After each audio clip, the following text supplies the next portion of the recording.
औज़ुबिल्लाहिमिनश्शैतानिर्रजीम बिस्मिल्लाहिर्रहमानिर्रहीम। My dear viewer, अस्सलाम वालेकुम। आज हम एक टॉपिक जो है डिस्कस करते हैं, pharmacology, pharmacokinetics, bio availability.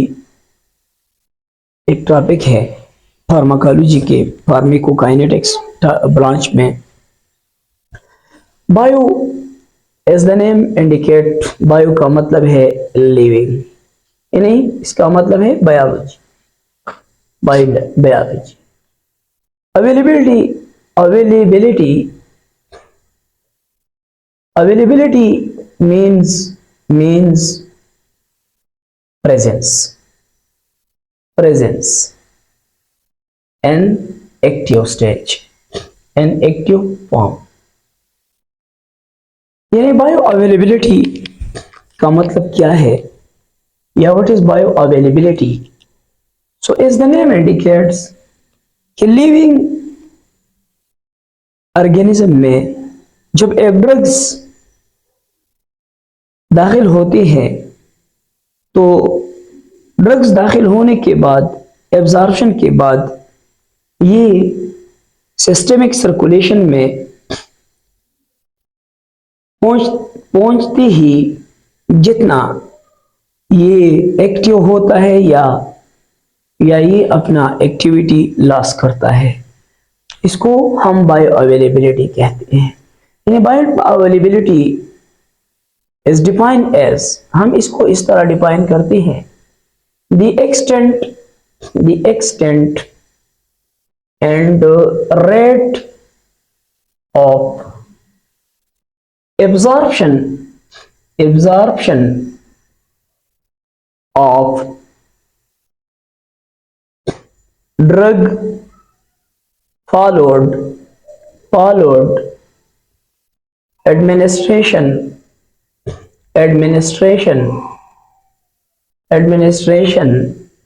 other than IV route। यानी सिंपली हम इसको इस तरह डिफाइन करते हैं कि एक ड्रग्स की या एक दवाई की सलाहियत, कैपेबिलिटी और इसकी मकदार एब्जॉर्प्शन के बाद जब दाखिल होते हैं बदन में मासिवाई इंट्रावेनस रूट के, यानी आईवी रूट के अलावा जब एक ड्रग्स जो है ये बॉडी में दाखिल होते हैं और दाखिल होने के बाद ये अपना रेट और अपना एक्सटेंट ये बरकरार रखते हैं या बरकरार रखेगी। या हम इसको इस तरह भी डिफाइन करते हैं, कि the drugs that gain access into systemic circulation into systemic circulation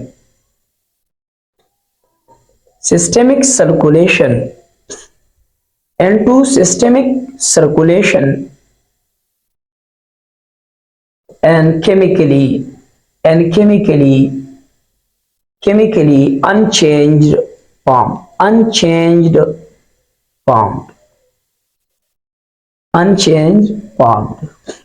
इसका मतलब क्या है कि एक दवाई जो है हमने किसी को दिया ओरली, यानी हमने इसको दिया माउथ के जरिए, किसी ने एक गोली खाई और ये गोली जो है क्या हो गया, इंटेस्टाइन से एब्जॉर्ब हो के सर्कुलेशन में ये पहुंच गया। लेकिन सर्कुलेशन, इंट्रावेनस सर्कुलेशन में या इंट्रावेनस ब्लड में, यानी फॉर एग्जाम्पल ब्लड में ये पहुंचने में कामयाब हो गई, लेकिन केमिकली अनचेंज्ड फॉर्म, इसकी कीमियाई और पोटेंशियल एनर्जी जो है वो अपनी हैसियत में, अपनी ही हालत में मौजूद है।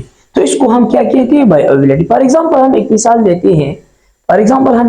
लेते हैं, एक मिसाल हम देते हैं कि एक ह्यूमन बॉडी जो है उसको 100 मिलीग्राम 100 मिलीग्राम गोली जो है या दवाई ड्रग जो है ये एक बॉडी, ह्यूमन बॉडी को एंटर हो गया। अब बॉडी में 100 मिलीग्राम ड्रग्स दाखिल हो गया, लेकिन 70 milligram of the total drugs is excess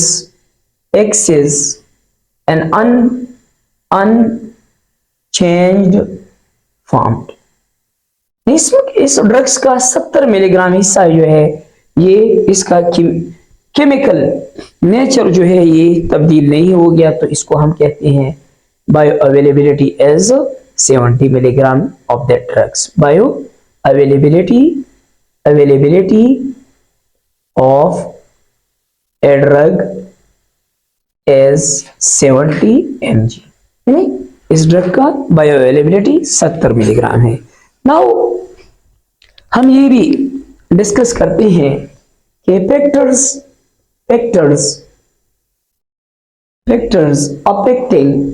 affecting bio availability. ऐसे कौन सी अवामिल है जो बायो अवेलेबिलिटी जो है इसको मुतासिर करती है, इसको चेंज कर सकती है।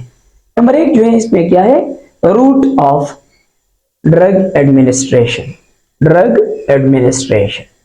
एक है रूट ऑफ ड्रग एडमिनिस्ट्रेशन, यानी जब हम इंट्रावेनस आईवी इंजेक्शन देते हैं तो इसका बायो अवेलेबिलिटी 100% होगा बनिस्बत जब हम ओरल ड्रग्स देते हैं।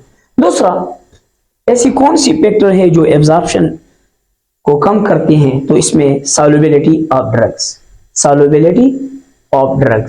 एक ड्रग्स है, एक दवाई है, इसकी सॉल्युबिलिटी जो है ये भी बायो अवेलेबिलिटी को मुतासिर करती हैं। तीसरा एक फैक्टर है फर्स्ट पास हेपेटिक मेटाबॉलिज्म।